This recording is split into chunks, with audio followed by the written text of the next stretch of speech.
Hey everybody, it's Riker Rider, and welcome back to Let's Play Donkey Kong Land 2. Today we're going to begin World 4, Gloomy Gulch. So, who remembers the rope snakes, not the rope snakes, the, rope spirits, rather. Well, they're back. And they're just as annoying, actually they're more annoying because you don't have that little visual, or not visual, you have that, you're lacking the audio cue that, that was present in the original game, which makes making some of the jumps a lot harder. And it's understandable why the cues aren't there, because the Game Boy had a limited number of audio channels. Only one bonus in this stage. Now, what was I talking about last time? Oh, yeah. Why do rare lands have to exist? Like, other than sell the set?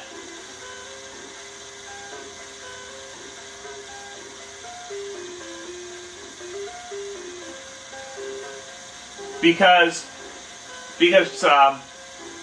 what is it? Shards of Alara had no rare lands in it, and that set sold very well. Now Wizards argues that there need to be rare lands so that like your dual land slot isn't taken up by an uncommon. But honestly, it's more infuriating in Limited to have one of your rare slots taken up by a dual land.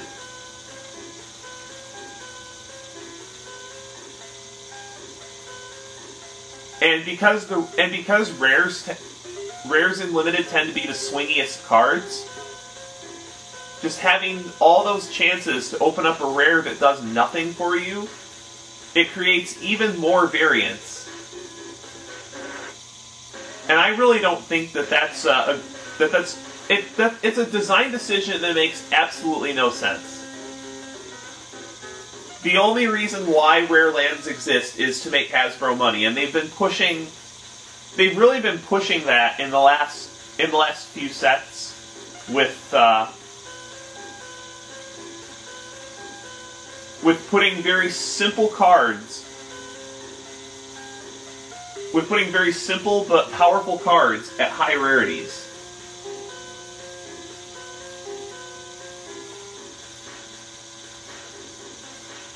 Like, if you look at the Return to Ravnica spoiler, there's a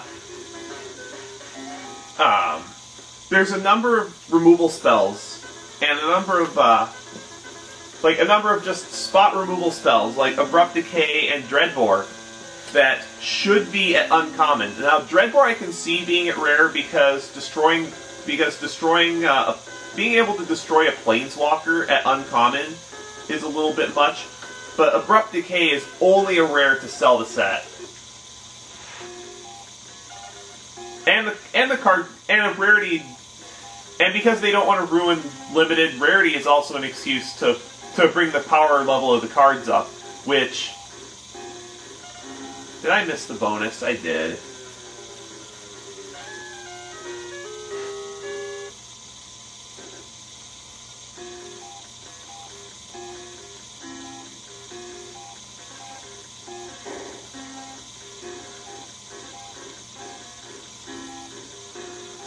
There we go. That's what I was looking for.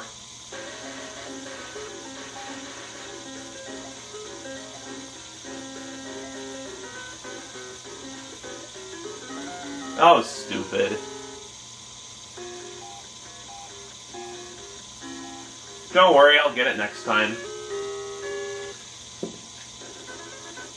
And this really brings me back to why my game day, or not game day, but Celebration experience was so bad. It's primarily due to the way it's because one of my common slots was taken by a basic land,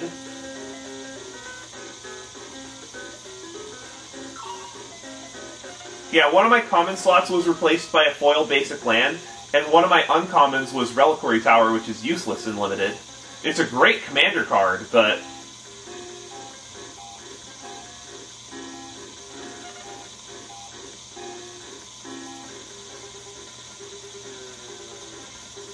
Yeah, Reliquary Tower is a great commander card, and it commands a pretty good price for an uncommon, just...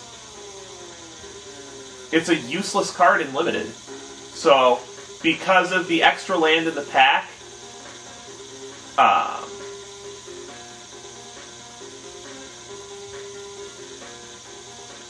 what was it? Oh, the DK coin was up on that upper track.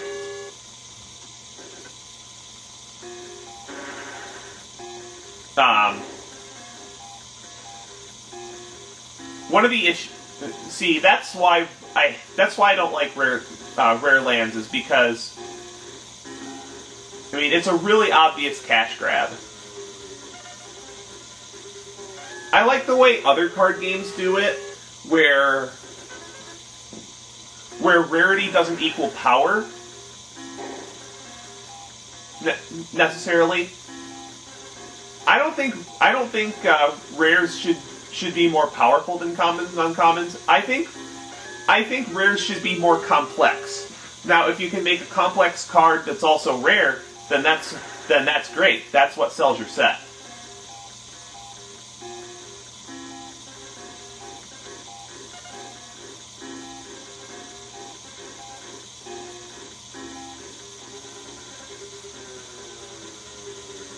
As a matter of fact, one thing you may have noticed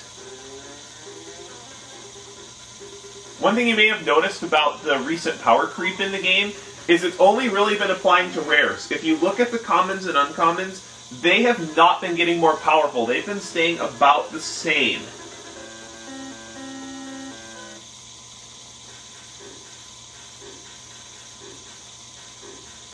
Now there should be some invisible hooks around here. Yeah, there are. Cool. That's what we're looking for.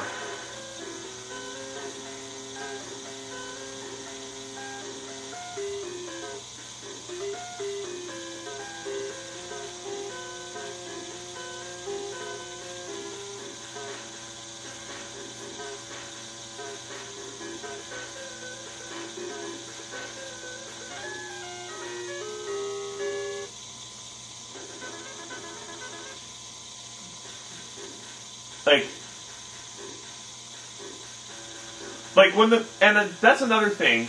The addition of a higher rarity was another thing that I've been having problems with.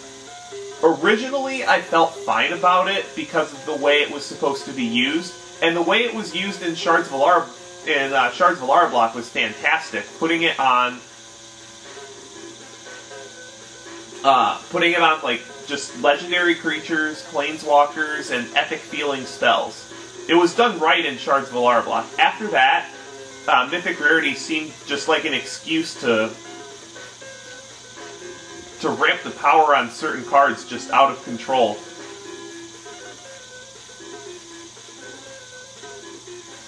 Like, they've pretty much... Wizards is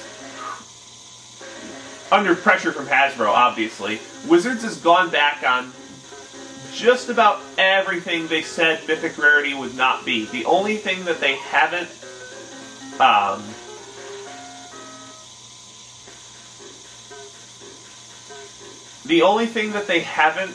violated yet in their promises on what Mythic Rares wouldn't be would be dual lands.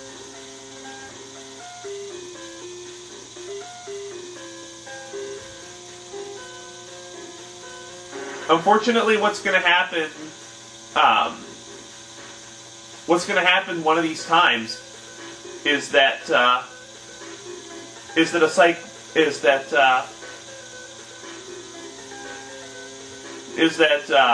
Hasbro is going to get greedy and make Wizards print a cycle of dual lands at Mythic, and then the game is going to die. I only give the game probably how much more time? Not a whole lot of time. Wait, Does the cannonball not respawn? Oh, the cannonball does respawn. Okay, good.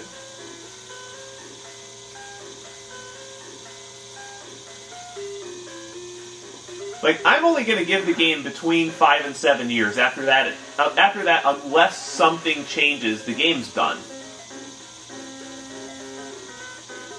Because this kind of power creep in only the rares is just unsustainable.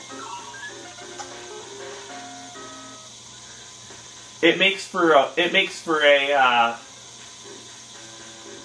Luxac limited format too, which I don't like because now normally I love drafting, and I really love drafting older sets where the rares are a lot less swingy, and there's generally a lot more skill in what you pick. The last few limited formats I have been very unhappy with because of how swingy the rares are.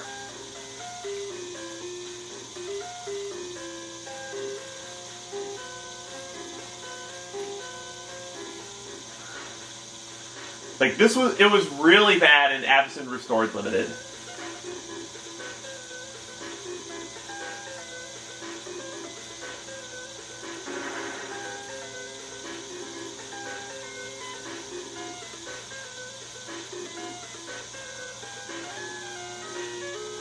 And even to lesser extent, there were some really power pushed uncommons that wouldn't see play in say standard, but like for ABR Limited, Druid's Familiar was like really degenerate. It was basically a 6/6 for 4. I mean, obviously, due to the nature of Limited, there are always going to be some I win rares, but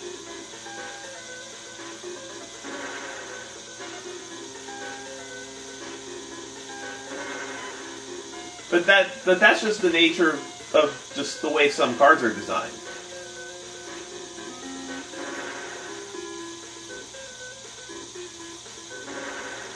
And I really disagree with that kind of design. I mean, you do have to have powerful cards for Constructed, yes. But you can make cards that are meant for Limited without... Like, you can make cards that are meant for Limited and still playable in Constructed. You can make cards not meant for Limited. But when you make cards that aren't playable in either Limited or Constructed, what are players going to do with those?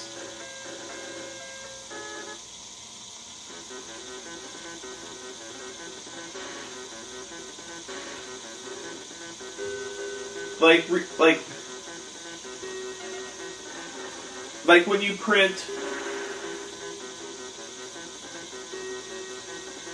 like say when you print a,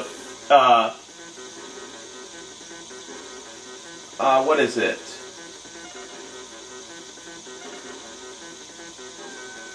Like a 4-mana 4/4 in green with a drawback at uncommon.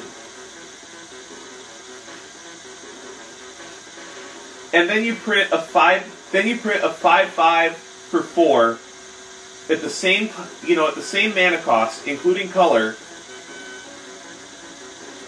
with a useful ability.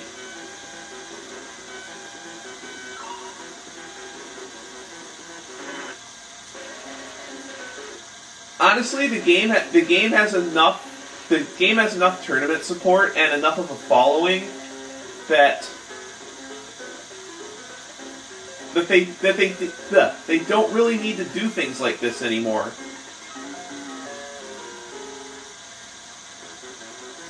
I mean, Magic the Gathering is a brand name that's been awesome for so long. They don't really need to do things like this. The game sells itself. It's gonna get to the point where I'm gonna be like a client only player if this keeps up.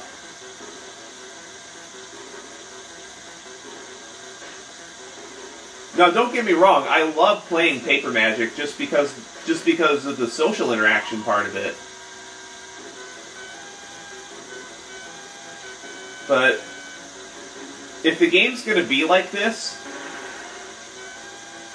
then yeah. If they're just going to keep making... Now, I wouldn't have a problem with standard being super expensive if they actually gave options to support other formats at the local level. The only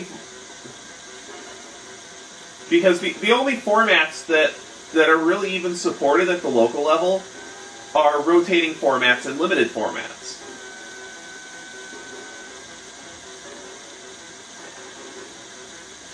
And this is, like, I would love to get into Modern, because Wizards can keep the price of Modern down. Wizards has absolutely no,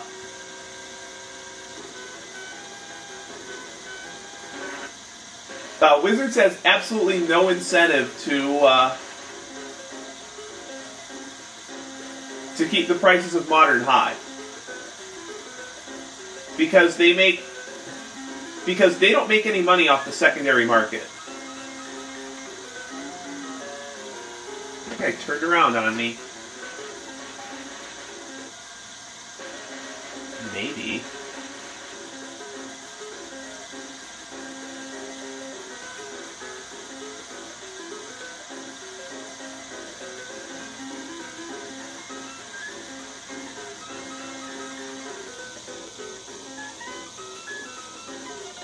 Alright, there we go. Finally got it. We actually don't have a whole lot of bonus stages left. There's only 13. And I already got the DK coin.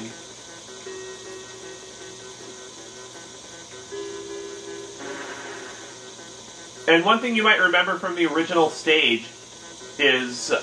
the original stage, the one that was in Donkey Kong Country 2, was... you can't fly upwards with squawks in this game, you just drift downward. But this stage is definitely easier than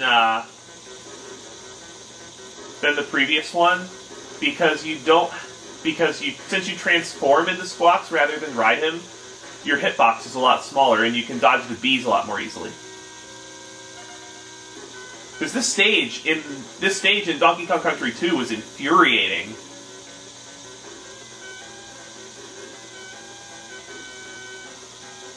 In this game, not so much. Now I was talking about format support, wasn't I? Hey Wizards, if you want more people to play in, like, you know, like modern events, have you perhaps given a thought to allowing people to run formats besides standard at the local level? Because for Friday Night Magic, the only formats you're allowed to run are standard and booster draft. You're not allowed to run block constructed, you're not allowed to run any two-headed giant format, you're not allowed to run modern, and you're not allowed to run legacy, but legacy's dying format anyway. Ah, you gotta be kidding me, I missed a bonus. You know what, I'm just gonna get that bonus at the beginning of the next video. For now, we'll start the last stage in Gloomy Gulch, Webwoods. Well, the last stage before the boss. This stage was also infuriatingly hard in the Super Nintendo title Donkey Kong Country 2 that this game is based on. This time though, the stage is still long. Don't get me wrong, but it's a lot easier. You don't have near as many hazards to look out for.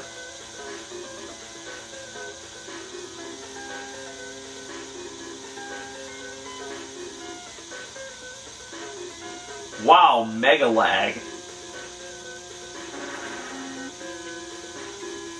Both of the secrets are located towards the end of the stage, and the DK coin isn't nearly as infuriating as it was in the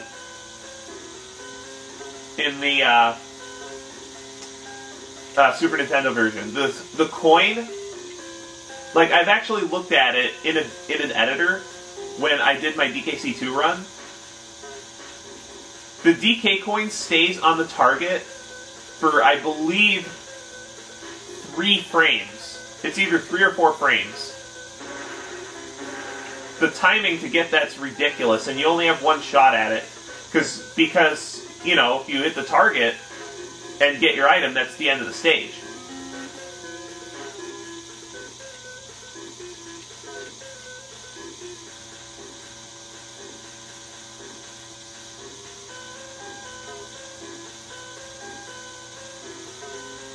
This time, though, since there's no target, you know, there's no target minigame at the end, the DK coin's just hanging around.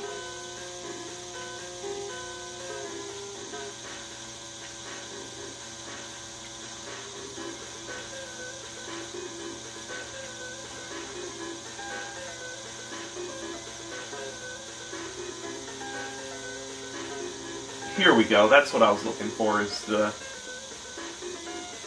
There's the DK coin.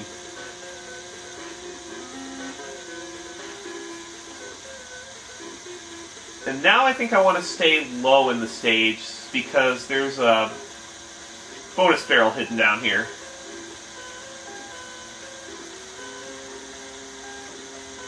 One of these things. Maybe it's after the G? There we go. That's what we were looking for.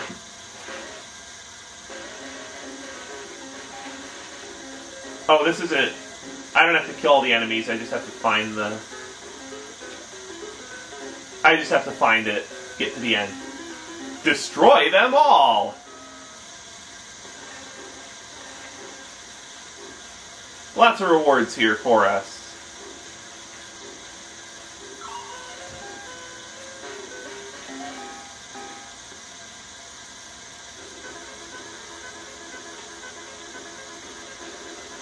Okay, the creepy crow boss fight's kind of annoying.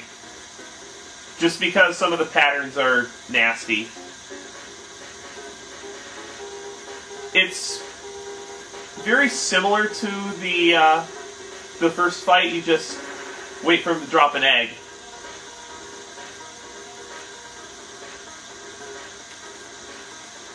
But there's more to it than that. As you may have caught a glimpse of it, there's another platform above you.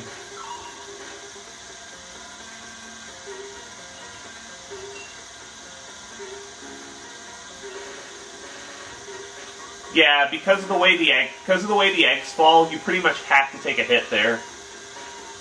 And it gets bad.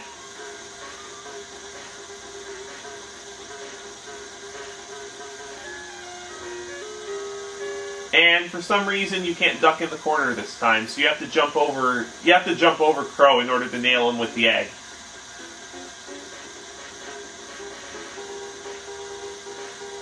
And I'm pretty sure while the egg is bouncing around on that part of the screen, if you touch it, you die. Until it settles, at least. And it's really annoying. I don't like the design of this fight.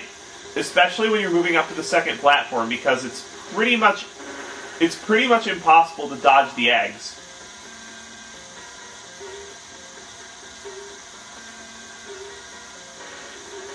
Like, you have to go very slow to be able to do that, and even then, it just gets bad.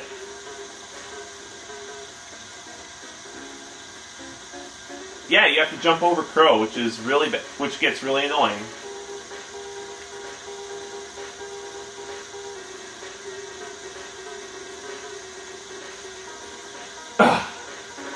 Cool.